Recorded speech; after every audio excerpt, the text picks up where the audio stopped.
Здравствуйте. У нас есть перевод на русский канал. Для этого нужно нажать на значок глобуса на вашем компьютере или на 3 точки на телефоне, выбрать там перевод. Русский язык на русском языке, а украинский язык на немецком канале. Поэтому вы выбираете немецкий и идете туда. Оригинальный звук, если вы ничего не будете выбирать, вы будете слышать тот звук, на котором мы сейчас говорим. Но я очень рекомендую всем англоговорящим и кто хочет послушать английский язык, перейти на английский канал, потому что у нас будут, скорее всего, переводы с украинского и русского на английский. И для этого нужно перейти в английский канал, если вы хотите слушать на английском.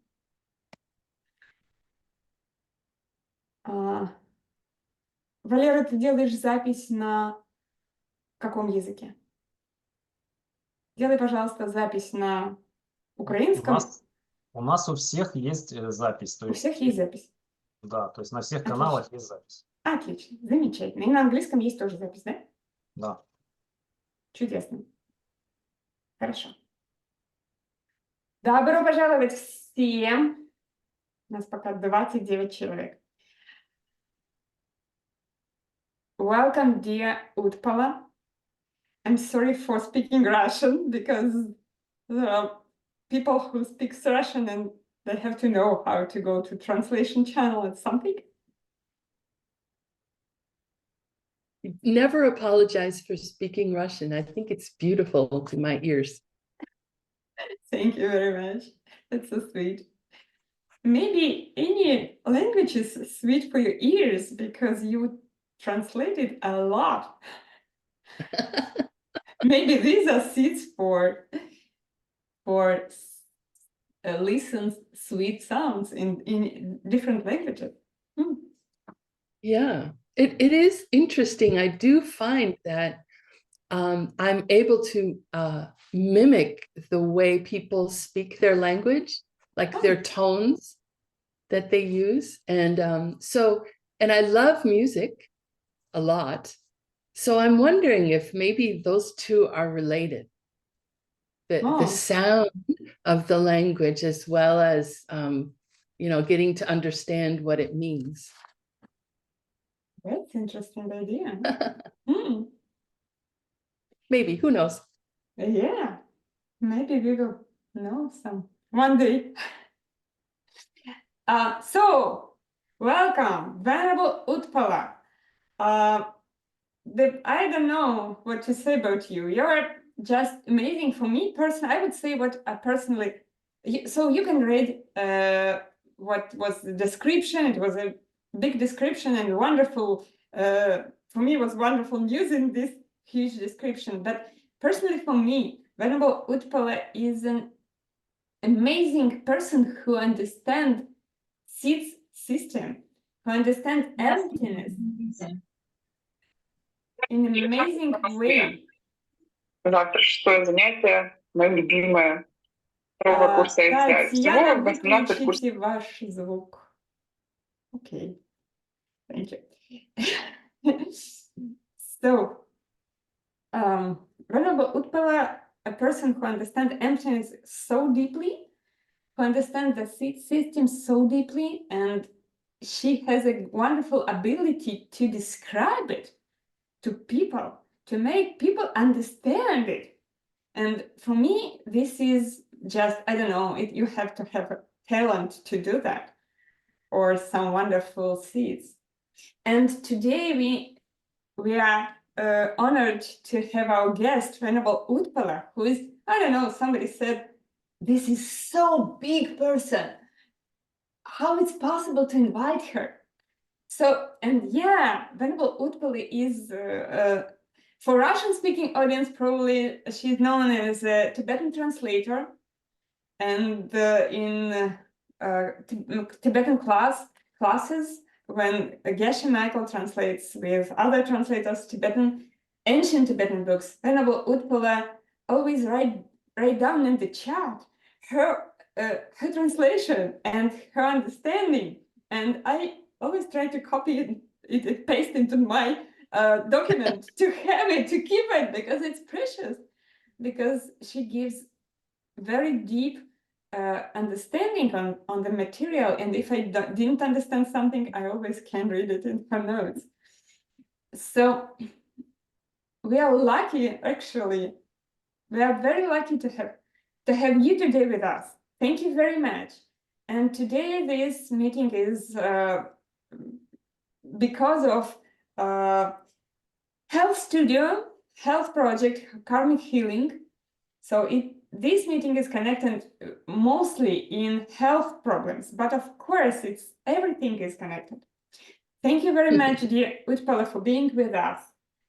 And thank you. I just want to say that the pleasure and the honor is really all mine to be able to speak with people who have a desire to be healthy, who have a desire to understand the teachings and how to apply them in their lives, and to have the desire to help others also reach health, I think is amazing and wonderful and beautiful.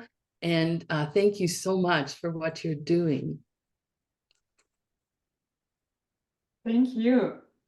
And it's hard topic, actually. So when we decided to take this topic, health, I was kind of thinking, maybe it takes too long to get any result, but it works, you know. That's weird. It works pretty fast. And I personally would happy to know some tips from you, how we can improve, how we can make our seeds working faster or get any results better. But first, I would like to ask you, please, tell us about you. We would like to know something about you, what we don't know probably, and why you are in this path. And Venerable Utpala is a nun for how long? For many years. I became ordained while I was in 3-year retreat in 2012. Wow. Yes, I started the 3-year retreat, and almost immediately my mind was just like a crazy, we call it monkey mind. Like it was just jumping from topic to topic, and I'm like, I need to focus. And I'm like, what can I do to focus my mind? I know, take more vows and keep them, because vows are like a protection for the mind. As you're keeping your vows, it calms your behavior, it calms your thoughts. And when you have a calm mind, then you're able to focus on meditation. So I begged my teacher to please give me more vows. And after that, what happened with your mind? Did it work? I'd say that yes, most definitely it did. Yes. That my mind was able to focus. I was able to, yeah. I mean, I can't talk about like, oh, what did I see or not or whatever, but I can just tell you that it had a profound effect. Yeah. Yeah. It's headed. So I think, yeah. Go ahead. My introduction to these teachings. So I was in my young 30s, and I had been, so it basically saved my life right at the beginning. I will tell you this, quite literally. I was, as a young adult, very depressed, very sad, for no good reason. I was healthy. I had, I was able to go to schools where I wanted to. I hiked, I enjoyed nature, I loved music. I had a whole bunch of friends.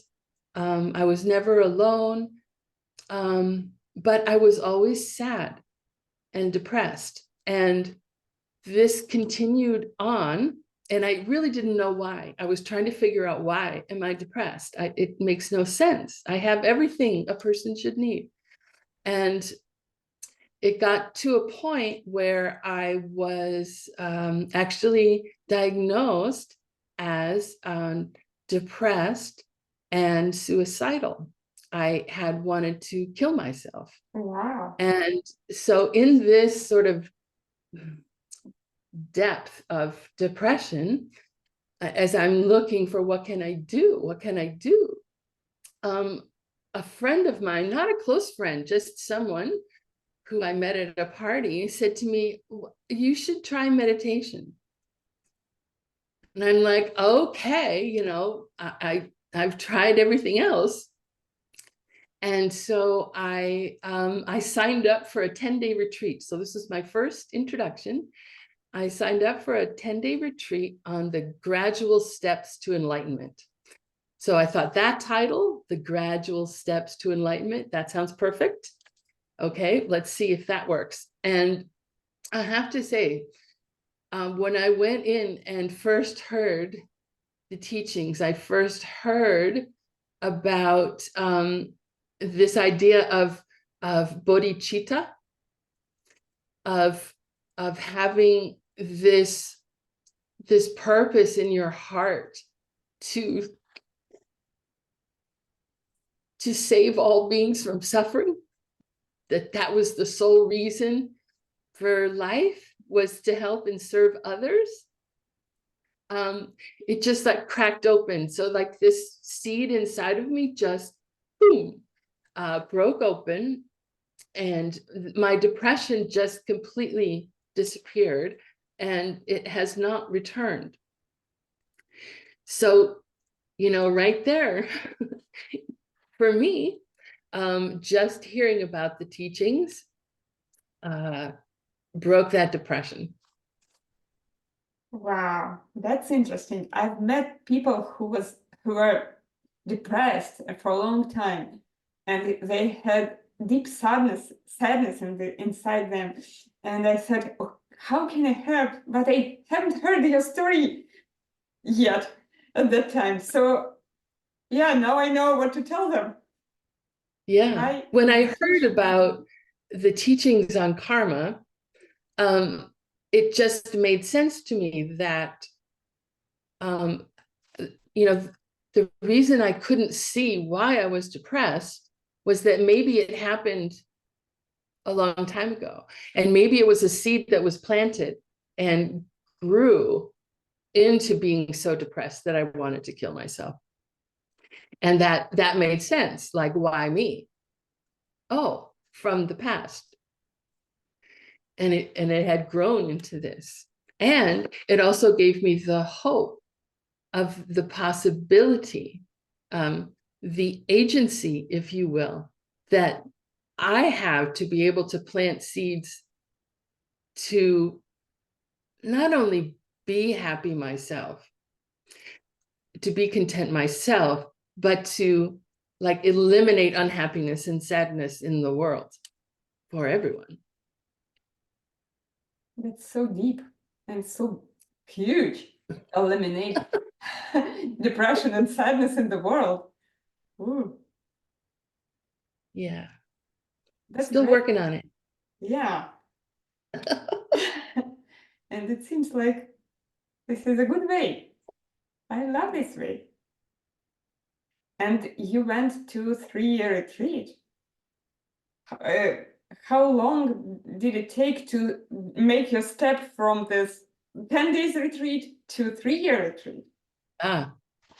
So during this 10-day retreat, it was with a Western woman, an American woman who was ordained as a nun. And it just so happened that she lived a block away from me in Seattle. So I started to go to her teachings. And at the first teaching, she talked about how she was leading a conference for Western women who are ordained in India. And she was doing this because in the West, we don't have nunneries, we don't have monasteries. So people get ordained and they don't, they don't learn their vows. They're not with other nuns. It's much more challenging for Western women. And so she said, I need people to help me run this conference. So I'm like, okay, sign me up. I'll go to India. And so I go to India to help serve this retreat in Bodh Gaya, which is where Shakyamuni Buddha sat down in meditation under the Bodhi tree and reached enlightenment. And so it's a very, very powerful place, very charged place. And I met, of course, practitioners of this path from all over the world. People go there from all over the world. And so I met people who had been practicing, and I met a monk who had left Tibet, and he was there, and he said, "You are so fortunate to be an American because you have freedom of religion there, and you should do 3-year retreat." And I'm like, 3-year retreat? What's that? You know, I'd never heard about it before. And so from that point on, it was just in my mind, I want to do 3-year retreat. I want to do 3-year retreat. And it took, you know, many years until also I was looking for a teacher with a capital T, who would be my heart teacher. And when I heard about Geshe Michael Roach, and I started listening to the ACI courses, the tapes. Back then they were tapes, we had no online. And I heard he was going to be giving a teaching. And I went to Arizona and went to the teaching. And from that moment, there was some sort of, I don't know, it was like a charge between our two hearts or something. And it was clear to me that he was my teacher. So when he started talking about doing 6 years of courses at Diamond Mountain in the desert, I wanted to go, and I made arrangements to go. And so the evening before the very first class at Diamond Mountain, we had a big dinner in Tucson. So everyone who was going, there's like, I don't know, 150 people in this big dinner. It was lovely. And then Geshe Michael stood up to give his little, you know, his little pep talk before starting classes. And he said, when we're finished with the series of courses, we're going to do 3-year retreat. And I just went, yes. I didn't catch that. Could you try again? I was so happy. Everyone else in the room was going, you know, like, no way, no way. I can't do 3-year retreat. I'm the only one going, yes, yes, yes, I'm so happy. So yeah, that's how that came about. That's great. So you did 6 years of learning at Diamond Mountain? Yes. Was it what it was? ACI courses or secret teachings? Well, I taught ACI courses there because by then I'd finished the 12 or the 15 courses. I was the registrar, so I was helping to keep it going. And the courses that I went to were about meditation, you know, how to charge your meditation, on translating Tibetan into English, on, gosh, so many things, on the Lam Rim, on the esoteric teachings of the Buddha, aka Tantra. And yeah, so 6 years of courses. Did And you then move? retreat. Did you move there? to Oh yeah, Venezuela? yeah. So yeah, I moved from Seattle to Bowie, Arizona. After Geshe Michael came out of his 3-year retreat, they invited people to come to welcome him and the other retreatants out of retreat. And I decided to go down, but I thought, well, I'll never meet him because I'm sure there will be hundreds of people there. But I want to go anyway. So I went down, and there was like 15 of us there. And so we met there. We met them as they crossed the boundary. They talked a little bit. They were a little, when you come out of being silent for 3 years, it's challenging to speak just because your vocal cords become sort of stiff. So then we went from there in like a caravan to the new Diamond Mountain in Bowie. And there we sat under this lovely tree outside of now what we call the Lama House. And I got to speak with him, you know, one-on-one, which was, you know, the first time really we had done so. But I forgot your question. Oh, that's interesting. Oh, about So moving down there. you can Right, so that- continue telling us these wonderful stories. Don't think about my questions.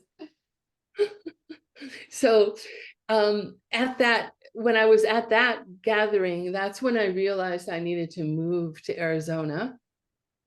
And so while I was there, I looked around to see, does anyone in town have a place to rent? So I started renting a place, you know, a good 6 months before I actually moved down. Or maybe it was a year, because the rent was so cheap in Bowie, Arizona. And I was working for Microsoft and they were paying me way too much money. So I got to be very generous. So I rented this place, and we just had people stay who were coming to help out or who needed a place or something like that. And then I did leave Microsoft to move down. And it was very funny. So Microsoft hires people who are, I don't know, do you know the phrase type A personality? It's a psychological term, type A. They're very purpose-driven, high energy, get it done kind of people. So that's who they hired. So working with people like that is very, it's energized. You know, everyone is at top performance. And it has its downsides, but for the most part, it's a very stimulating environment to be in. But it's work related. And they have this tradition that when you leave, you don't tell people in advance, because then they'll just not invite you to meetings because they're so purpose driven, right? And if you're not going to be around, we're not going to include you. So you don't tell them until the day before you're going. So I sent out this message the day before I'm going and saying, I'm quitting Microsoft. I'm moving to Arizona. I'm going to study, you know, this philosophy for 6 years, and then I'm going to do a 3-year retreat. I decided I was going to do this anyway. And so many people came by. Wow, that is just wonderful. And it just shocked me that people would be so supportive of me doing this. Like, oh, I wish I had the nerve, to quit and do what I want to do. This is wonderful. So in some way, I guess I was a bit of an inspiration to them too, to, listen to their dreams and follow their dreams. That's so great. So you were kind of on the top of your career, and you just quit everything, Yeah, and moved to Arizona. yeah.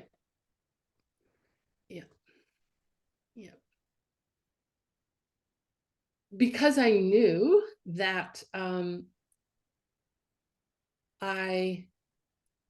there were things I needed to learn,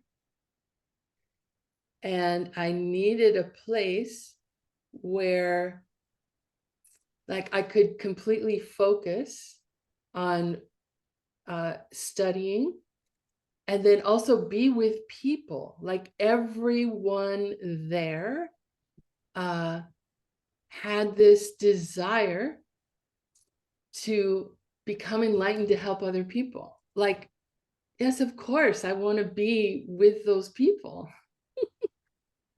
Like, what better place to be, really? And then with this teacher that I had a connection with. It was, they say heaven on earth, right? But we know heaven is not another place. It's not another geographic location, right? Heaven is where you are. If you have the seeds to see heaven, that's where you are. So that's where I was. I was very, very, very fortunate. Yeah, probably you did something wonderful before that to get at this place at that time. How to create it. Ooh. Wow.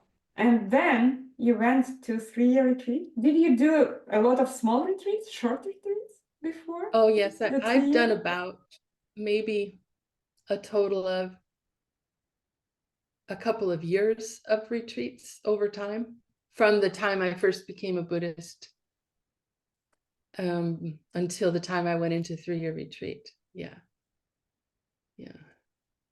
Ranging from 4 days to 3 months was my longest one before I went into deeper retreat. Mm. So the most deep retreat was 2 months.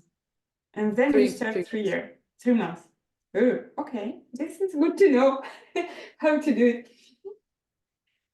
Well, Okay. it depends on each individual, like what your mind is like. Like I loved retreat. At first, of course, it's challenging at the beginning, it's challenging to just shut my mouth and not speak, right? Like that's the first hurdle. Shut up. And then, learning how to work with the mind the tips about working with the mind to not be distracted from whatever your object of meditation is. But that 3-month retreat, what I really, really loved. It was hard. But I set it up so that it was a group retreat. There were 9 of us who wanted to do this 3-month retreat together.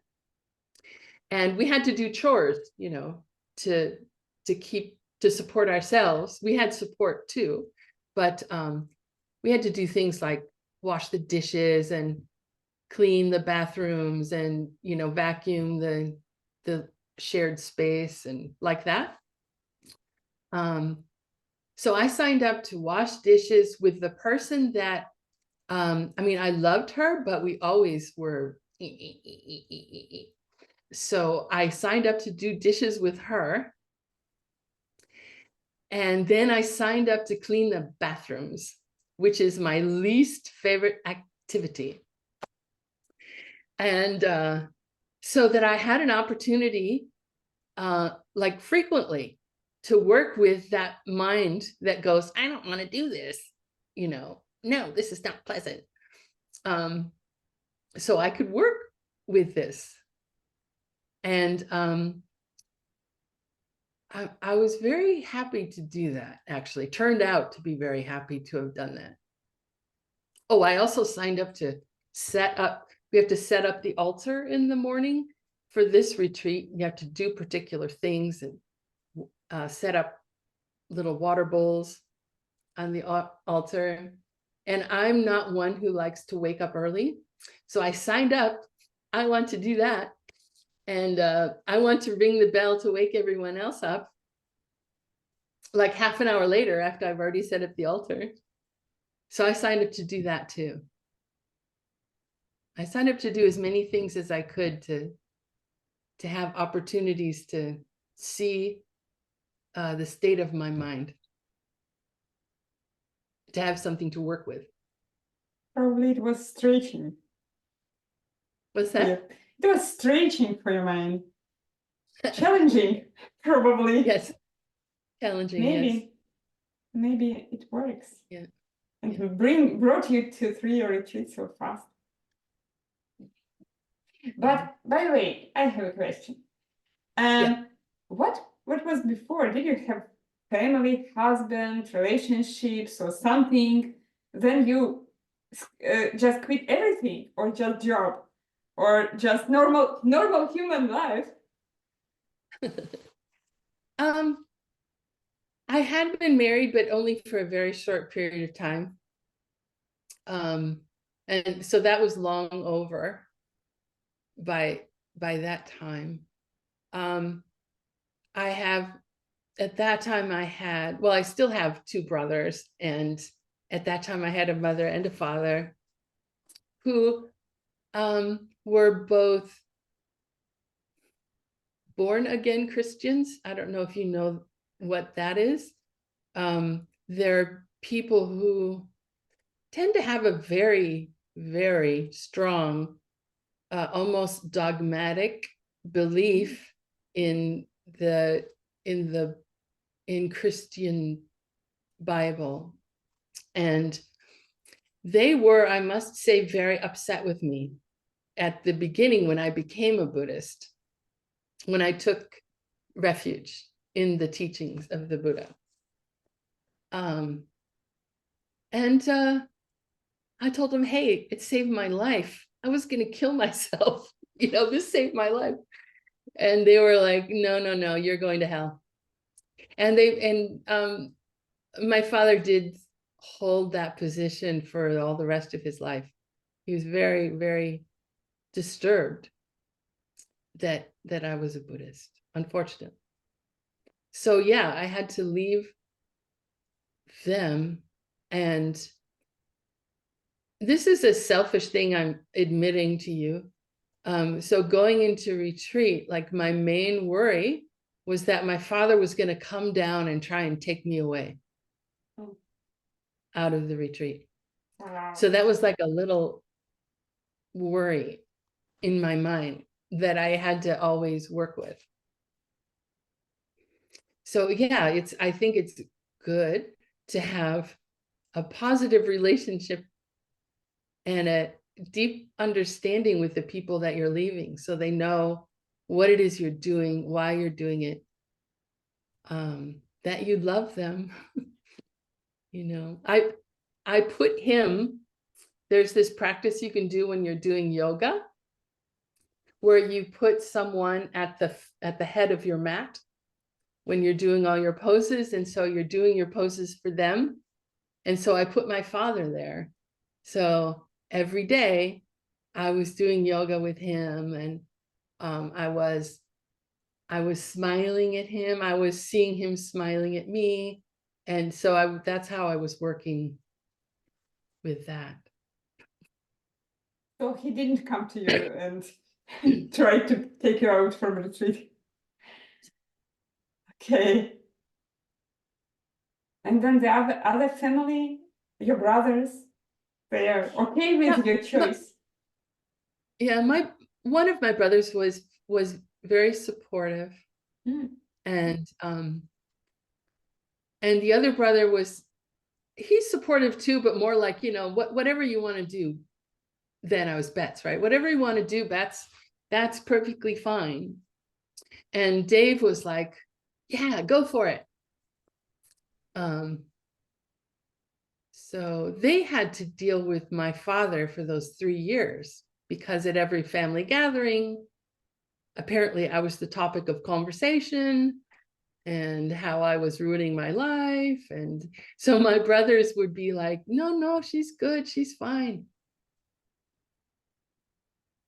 So you have had some support in your family. Yes. Also. That's important. Yeah.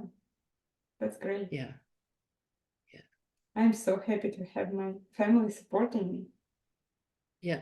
It's very important. It is a good thing.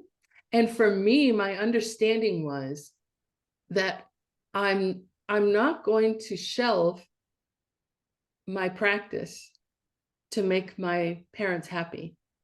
That them being unhappy with me has nothing to do with my practice. Nothing whatsoever to do with my practice.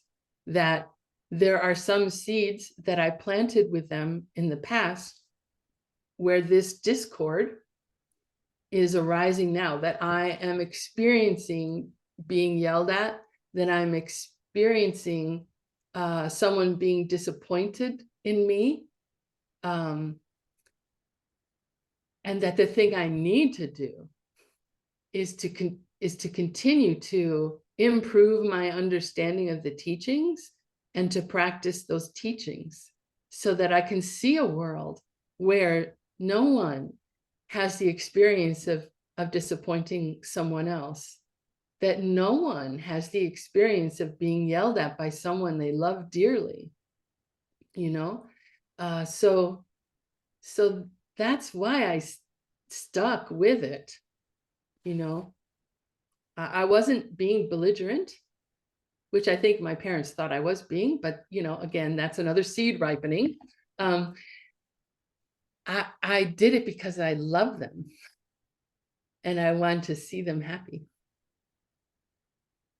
This is amazing thing you are talking about, because we always, I don't know, many of us have some troubles with our families who don't like our choice or something, and how to deal with it. That's important. Many people ask what to do. Yeah. Well, remember, there is no what to do. There's no one thing to do that self-existently works every time, right? That's impossible. There's, I don't know, it's like having a presence of mind, having an awareness in the moment. Like, for example, my father had liked to preach at me for 3 hours at a time. So we're sitting in family gatherings and he'd have me in the living room and he'd be preaching at me for 3 hours, not leaving space for me to converse with him. So it wasn't like a conversation. I was being preached at. And so I got to practice a lot with working with my mind as this is coming. Like, oh, he loves me so much that he's moved to tell me these things. And I've heard about bodhisattvas who, you know, the ones who take on this wish, who have it so firmly in their heart about wanting to benefit others, that they will endure anything in order to help someone. That they say they have no fear of the present moment, no fear whatsoever, because they know that what's coming is at them is something they created in the past. And they know that their actions of kindness and love will create that kind of relationship in the future, right? So they have no fear. They just let this come. So I practice, okay, let this come and, acknowledge my father for his love and his desire to help me. 3 hours was a big test for me. Unbelievable. I'm not sure that I can survive. Oh. So that's what I tried to do. You were pretty good trained by your father before Yeah. you started your retreaters and deeper practices. That's great. When you started your 3-year retreat, maybe you can share something with us, normal people who didn't do 3-year retreat yet, and maybe you can share something which can help us about that regarding 3-year retreat or something. Yeah. The piece of advice that I got before I went into 3-year retreat, which sort of helped me most, I'd ask this nun who guides people through 3-year retreats. They have a place in Nova Scotia, Canada, where a bunch of people do 3-year retreats, and she helps them. And she said to me, 3-year retreat is just like a day in 3-year retreat is just like any other day. Sometimes you're happy, sometimes you're sad. Sometimes you can focus, sometimes you can't. Sometimes you're hungry, sometimes you're full. Like whatever happens in your normal life will happen in 3-year retreat. The thing about 3-year retreat, or any retreat duration, doesn't matter, is that you're basically telling yourself, you're telling your mind, for this period of time, I'm focusing on this thing, whatever it is. Whether you're learning how to just focus your mind, like in a meditation stabilization retreat, or whether you're doing a practice like giving and taking, that you're just going to do that. That's what you're going to do. And every time something else comes up, you just say, thank you very much. I'll think about that later, but now I'm doing this. And you go back to what it is you're doing. And you build up the muscle of being able to return your attention and your focus on what you set out to do. So 2 things, I think, at least, maybe 100 more. But first, have a very strong motivation. Why am I doing this? Be very clear. Why am I doing this? And I'm coming up with more as I start speaking about the 2. Then have a very strong intent.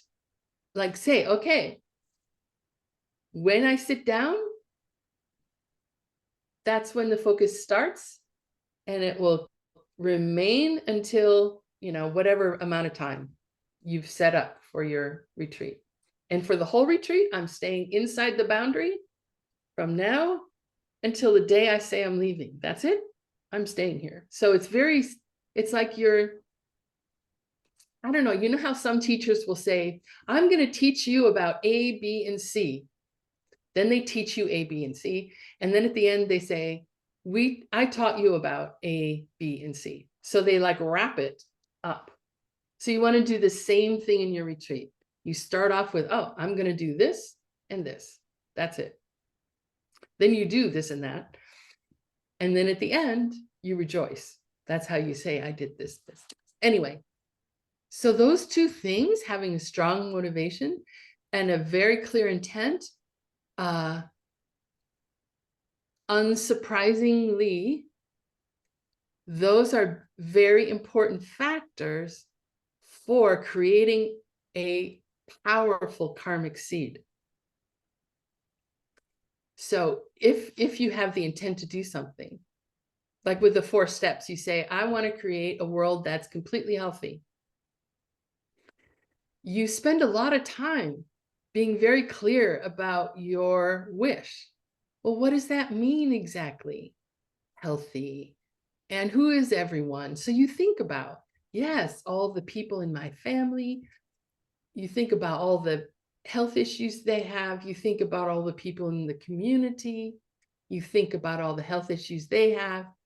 You spread it out, however far you do, doesn't matter. You think about other kinds of living beings, like, oh, I see, little ants, how they struggle to climb this thing. Like, may they have ease to get to where they want to go. May the spiders never come across poison. May they be healthy. Like, you just be very clear.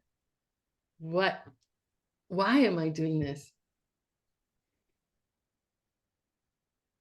And then your intent about, okay, I've learned these practices. I have the opportunity to do retreat. I'm being cared for, like, miraculously for 3 years. People have signed up to care for me. Oh my gosh, like, that's just amazing. And I'm going to do it. I'm going to do it strong, calling on that type A personality, strong purpose, strong intent. That's how you make powerful seeds. When you do 4 steps, you start that way. And that fuels, it supports and it fuels your practice as you do the actions that you do to create the seed. Right? Does that make sense? It's a very important thing. Yeah, I'm thinking about how can we plant seeds, and you described the exact way how we can plant seeds to reach our goal. So it's not just 3-year retreat. It could be a different goal. But right. Good intention, good focus on the goal. Yeah. This is Yeah. important. And to get 3 year 3 months, 3 days, and 3 hours even, yeah? We didn't go to the hours. Okay. I've heard somehow that. So it's 1,000 days. That's a lot. And you finished it. You did it. So you have to have some huge power and amazing amount of seeds to do it. Yeah, I think so. I had this, so right before retreat. So remember, I had quit my job and I'd been at Diamond Mountain for 6 years and I had completely run out of money. I had charged up, fully my credit card. So I was in debt. So not only out of money, but in debt. And then my landlord wanted to sell the house where I was living. So I was homeless, out of money, and in debt. And like the seeds for me being in retreat, I literally felt like I was being pushed into retreat. Like there was nothing that could happen in the moment that would keep me from going into retreat, that it would be impossible. Like someone stole my identity and in my bank account, and which had nothing in it anyway. But anyway, I had no money to eat, and then money would just appear. Like I went to the mailbox and there was $100. Like, where did it, like, just, okay.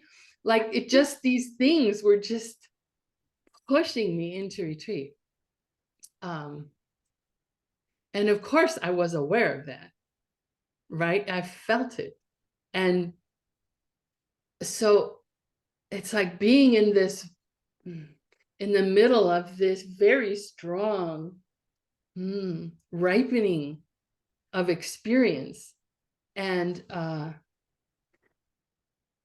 you know, like, oh, I'm noticing this, like, that's fantastic. And you know, I rejoiced about that all the time as it was happening, and planting, you know, dedicating that this continue to ripen and push me through this experience. And of course, this is happening in every moment anyway. As I sit here and speak with you, the karmic forces are, you know, pushing this to happen. So being aware of that and dedicating that, right? In like almost every moment. Wow. For how long do you study this knowledge? How long does it take to reach that state of mind? My question is. Oh, to reach that state of mind about, yeah, well, I don't know. Being conscious for you, how long did it take? Yeah.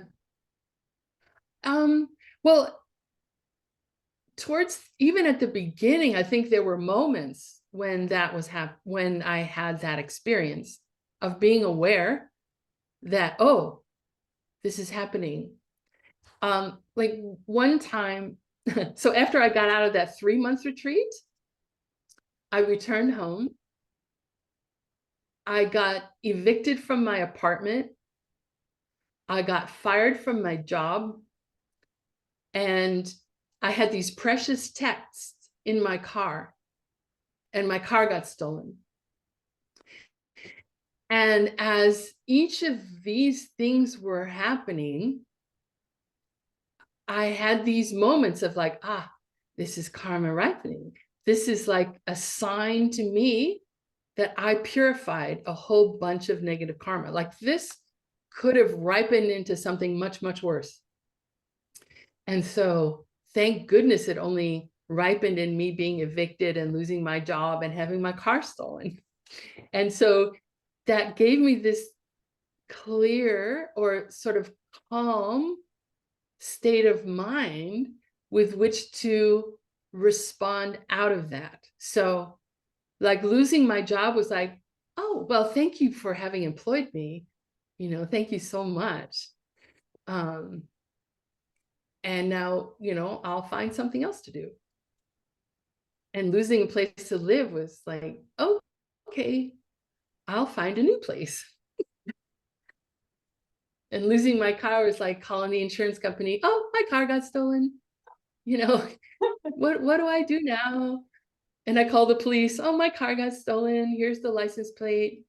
And they're like, we never find stolen cars. Not in this city. It'll never be found.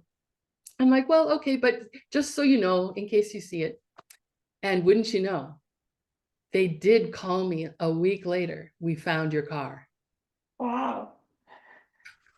And it still had those texts in it. Oh. So those texts were not lost. I thought, well, that's, to me, I mean, so many times, it just was like, oh, this is proof of karma. Oh, this is proof of karma. Oh, this is proof of karma. Like, really, what am I doing? But I'm just experiencing that which I created sometime before. Oh, do I like this? Let's keep this going. Oh, do I not like this? Let's do something different so it doesn't happen again. Like when I got fired from my job that day, I think I didn't have very much money saved because I had just sort of come out of retreat. So I hadn't been working, right? And I went to the grocery store and it's like, okay, I've got $40. That's it. And I'm walking to go to the grocery store and I see a man who lives on the street and he's very hungry. And he asked me for money. So I gave him $20. And I said, you know, I hope this gets you the food you need to be healthy and happy. And I did it without feeling like, uh-oh, that's half my money. I had the great fortune of having the experience of it being like a spontaneous sharing of wealth, that wealth continue and that wealth expand across for everyone. So like that. Just like when opportunities arise, take them. Because when these opportunities arise, they're really just a gift that you've given yourself from some time ago. Right? They didn't come out of the blue. They're not pennies from heaven. You know, you created the experience of having an opportunity to serve somebody. So the more you do that, the more I did that, the more common the experience was. Like, I built a habit of seeing the opportunity to see things as karma ripening and to see opportunities to practice.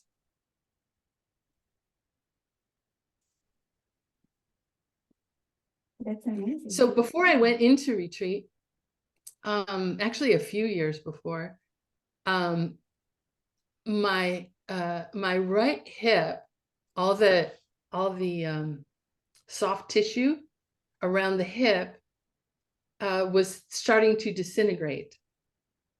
So it became very painful to walk. And I was someone who hiked a lot and climbed a lot. I loved being on mountains, but it was now becoming challenging to walk. And I had to use a cane after a time. And I went to see someone, a surgeon, about it. And he said, well, your leg bone and the hip socket, it's just bone on bone. So they're just, grinding away at each other when you walk. And as you recall, I didn't have much money then.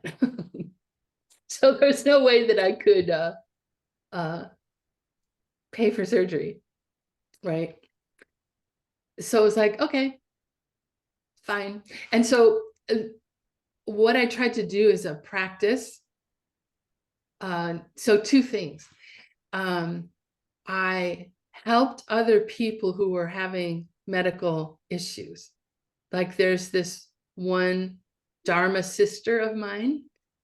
I don't know why we're close, but we are. I just feel like it's like, I just feel like compelled to help her. She has so many health issues. And so I would drive her to Tucson from Bowie. It's a couple of hours to doctor's appointments. I would go get medicine for her. I would care for her in my home. I did as much as I could to help her and to help anyone who had like a medical problem, like with the idea, not that my hip get fixed, but that everyone is free of a health issue. Because I think if I did it just for me, then my hip would get better and then something else is going to break, right? It's too small. It's too small.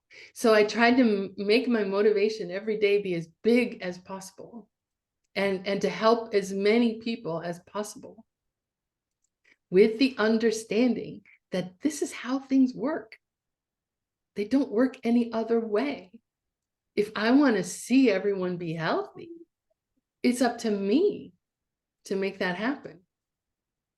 So I was helping people. I knew how to do Reiki. I don't know if you know Reiki. It's a healing modality that I actually had no confidence in personally. Like, this sounds like woo-woo to me.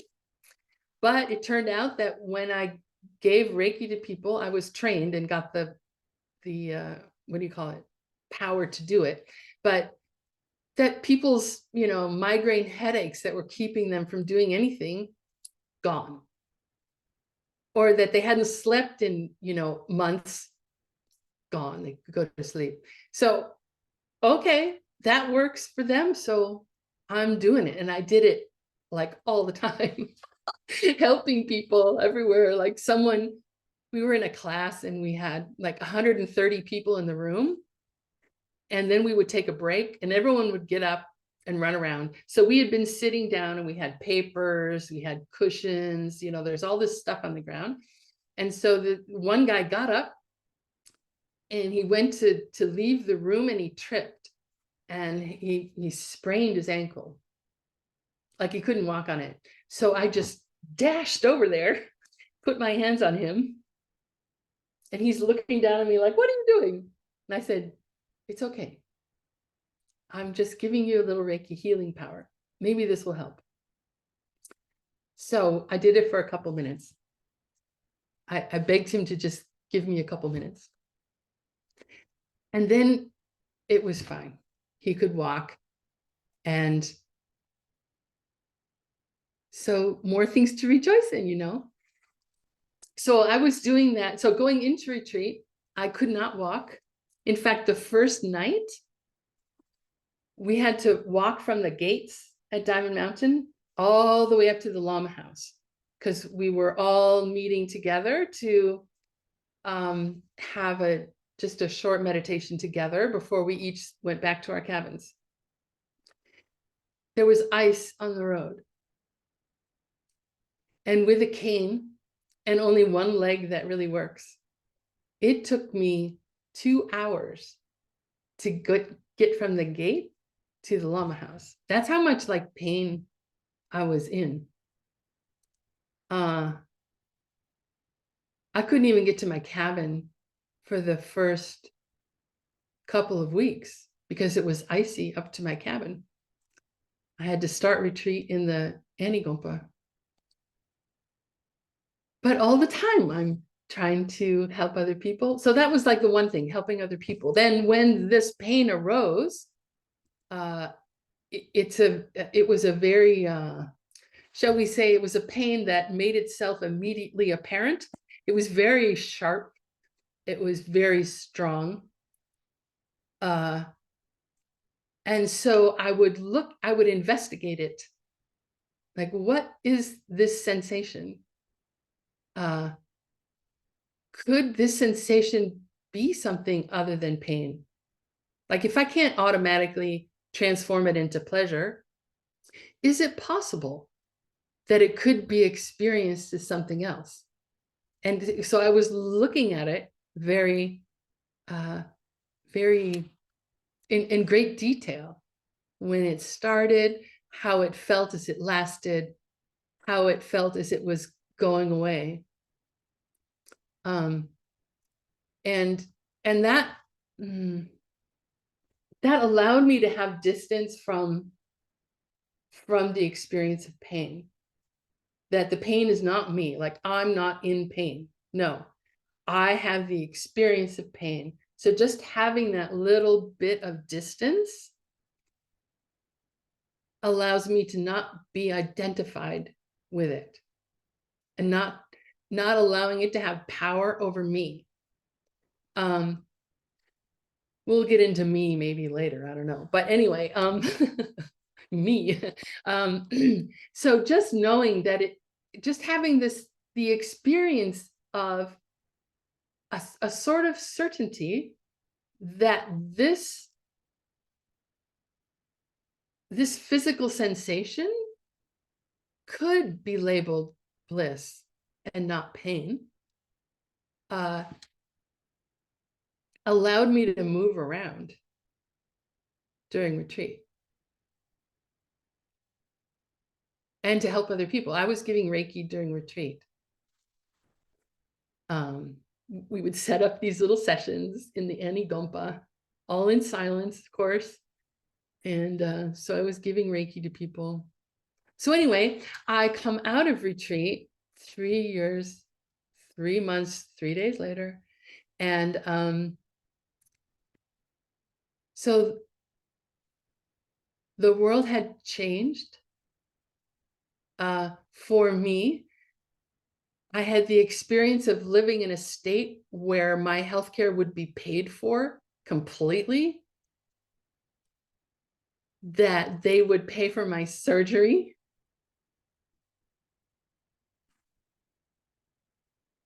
that I found a surgeon who was the top of the field in the country, is the one who operated on me, that I had the experience of waking up after surgery being completely free of pain, no medication. I don't know, these ripenings were just like, whoo, wow. That's something amazing. So you spent all 3 years with this pain, trying to see it as a bliss or something. And then you got the Well, working on the seeds of what I experienced. Yeah. Yeah. So not working with my pain, but working on my experience of and my reaction to pain. Did you have this pain for 3 years, or it was from time to time disappearing and coming back? How it was? It's sort of interesting. There was so we had, at the time, someone had built a cabin for Geshe Michael in the retreat land. And this was after he had said he was not going to do the 3-year retreat with us. So someone raised the money. We built a cabin on the edge so he could come to it from, the side where the temple is and everything, and come up into the retreat and be on the edge there. So we were preparing that cabin. They hadn't been finished. So we needed to paint and make steps and things like that. And the road up to his cabin, I don't know if it was really like that, but it felt like it was like that. Very steep approach. But I was determined that I wanted to serve my teacher, and that I wanted him to have a beautiful place to be with us. And so there was like a sign up for people to go up the next day to do some painting. So I signed up, and people were looking at me like, and it's like, I'm going. And so it was very interesting. That day, I had no pain. No pain. Climbing up that approach and descending, which is harder. It came back, but for that time, it's like maybe it's that my motivation to serve him was so strong that the seeds that could distract me didn't arise. They didn't open up. That I had a higher purpose that day. Yeah. Sounds amazing. Everything sounds just like a miracle. Well, us being able to sit here and speak with each other when we're on other sides of the planet from each other and we speak different languages, that's a miracle, right? Yeah. Taking a breath is a miracle. Yeah. What would you recommend? Maybe I don't know, if we cannot be as strong inside as you were, what would you recommend people who are sick, who are looking for help? So you planted seeds to be healed for free from the best doctor, surgeon in the US. So you planted these seeds. But what can you tell us when we are kind of normal people who are looking for get rid of pain or get rid of some other issues, maybe even cancer or just gastritis or anything? So it could be different things, but what we can do to become eventually as strong as you became. How can we plant seeds to become like you? Well, don't plant seeds to become like me. Plant seeds to become the best possible version of you. So I think there's a couple of things like you want to, I mean, I have very strong faith and belief in the teachings. Like I have experienced that they are true. And so, I mean, at the beginning, it's a faith that's blind, right? So it's to act as if. So here's what I'm doing. I'm sick. I'm miserable. I'm going to act as if this sickness came from me and that I have the power to create a world where there's no sickness. So here's what I'm going to do. And then when you dedicate it, it's very important to not just dedicate that whatever you did will result in health of everyone, but that whatever you did results in a deeper understanding of and faith in the teachings. Because where you direct, I mean, that's kind of the beauty of karma, right? Where you direct it is where it's going to go. So strong motivation again, you know, to the best of my knowledge, and I don't know anything, to the best of my knowledge, this is going to be creating health for everyone. Okay, fine. So now I'm going to do this giving and taking meditation with my sickness in hopes that everyone feel healthy. Okay, good. You do the giving and taking. It's not working. That thought comes up in the mind. I'm still sick. Giving and taking. Yeah, fine. Go away. That's fine. What you think. I'm doing this now. Thank you very much. Giving and taking. And then you're done with your meditation and you say, okay, great. May everyone have health. And due to this practice, may it arise in me that I have faith in the teachings of the Buddha, that karma and emptiness are the foundation for how the world works. Like that. Great advice. How to create faith and how then faith can create everything else. Well, it's our state of mind that creates our experience.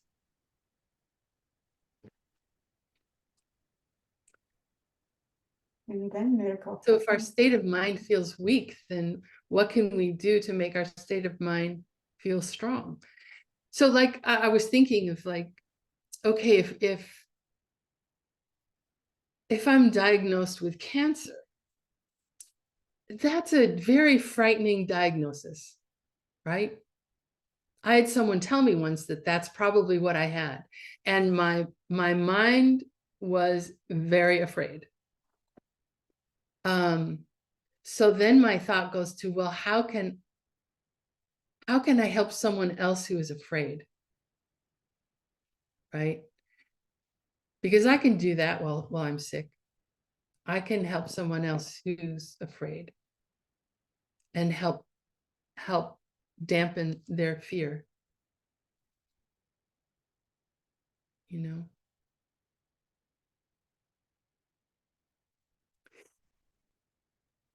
I think that the giving and taking meditation can be a very powerful one, because so not you have as your object like this pain or this fear of a diagnosis. And so you have something very clear and you can think about, oh, who else may have this fear or this pain? And you can picture them in your mind as clearly as you can. And then you use emptiness to take it away from them and smash it with your understanding of how nothing has any nature of its own.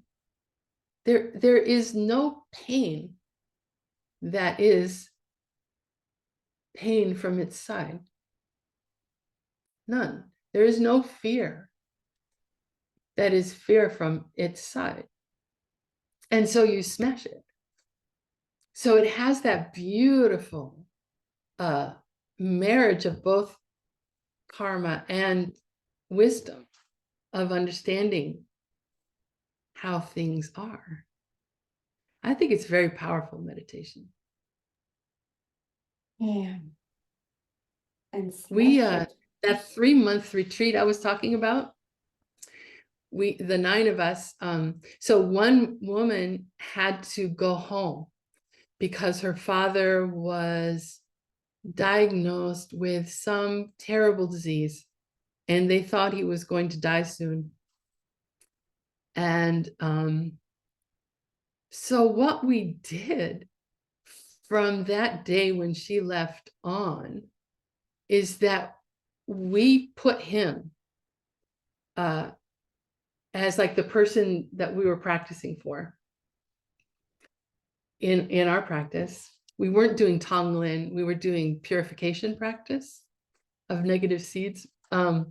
So, you know, he was there. He was like our reason for meditating. So 6 sessions a day. And then we often, each of us individually did Tonglen, or the giving and taking meditation with him. Now, I cannot say that there's a cause and effect relationship between our practice and what happened for him, but he was completely cured. And to him, he thought it was because of what we did. And he sent us all little gifts. It was so sweet. Wow, even he believed in that. Yeah. So even though, you know, they say that you cannot change the karma of another, right? The Buddha cannot take away our suffering. Otherwise, none of us would be suffering. But we also have to remember, I mean, sure, there are other people out there, but the other people that we see, they are a reflection of us. So the health of someone else does depend on me seeing them healthy. They may see something different, right? But if I see them as having been cured, well, that's because I planted the seeds for that. I mean, that's how we have to work. We have to do that dance between someone appears to me as suffering and needing some service from me, and I have to help them, to understanding that they're just a reflection of me. We can't go too far into them being just a reflection, because then who cares? It's just a reflection. There's really no one out there. Well, that's not our experience, is it?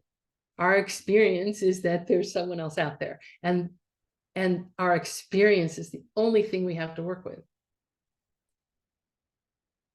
The only thing. Wow. Even this kind of small, kind of little talk, it could be so deep. Thank you very much. This is amazing talk. Maybe somebody has some questions. If you have questions, guys, you can write it down in the chat. And probably we will have some time and ask Venerable Utpala to answer your question. Please type in. Yeah, I'm sorry I talk so long. It's amazing.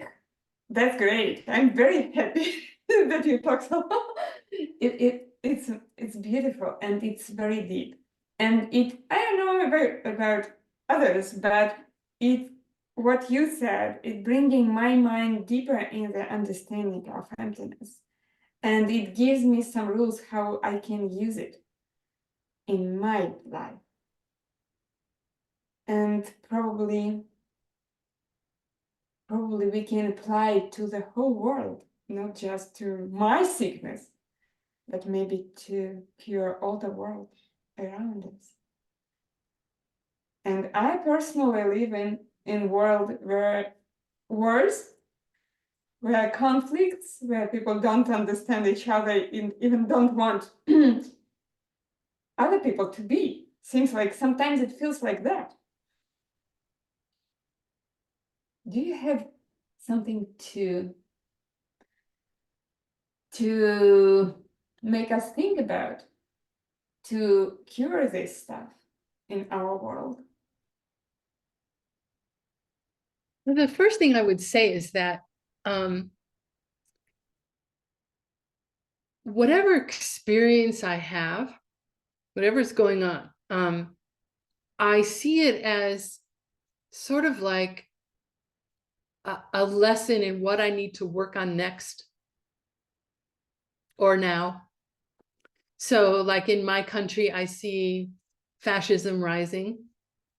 And so I look and see, okay, I'm not a fascist. That's not a problem. But what else could this be about? You know, where in my life do I think that I'm the one who has all the answers? You know, what fascism am I speaking? What level? So it could just be something as simple as, oh no, you can't do it like that. You should do it like this. Like if you're making bread, for example, oh, don't knead it like that.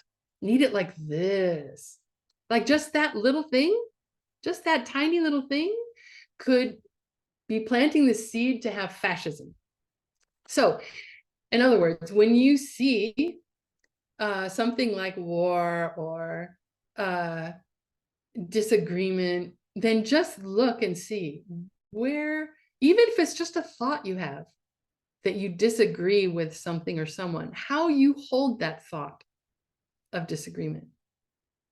Is it strong? Is it like, I disagree? There's some me who disagrees. You're wrong, or you're bad, or you're whatever. Just some tiny little bit. Be on the lookout for those kinds of thoughts. And they're going to happen. I mean, we're in this realm. This is what happens. So be like, oh, look, it just happened. Oh, cool. What was going on? Like, who said what? What was my reaction? Did I feel something right before the reaction happened? Or like investigate. What was going on? And then enough of those things happen and you catch them enough times, like, oh, there's another one. Then you start to see, you start to become more attuned to your actions in the world, and you can shift them. So just a tiny little thing, I know we're at time, but just a tiny little thing is like, to me, the practice of these teachings is like being in a playground. So what's happening is that, sand is flying in my face. Oh, what can I do about sand flying in my face? Let's see, I've learned about this practice. I've learned about this practice. I've learned about this practice. Oh, I'll try this one. Try. What happens? Oh, that didn't work. Okay. Next time sand's in my face. Oh, let me go back to my toolbox. Let me try this one. Because that's what it is. We're in a playground to reach enlightenment. Wonderful. That's so interesting way of view. We are on a playground. We can just play with it and take one tool from our toolbox, another tool, and try it. And if it doesn't work, that's okay. I have another tool. That's wonderful. If we are talking about sickness, wars, and other stuff, it could be just a playground, and we can think about it like that. And then it became that, and then we can change it. Really. Right. Thank you very much.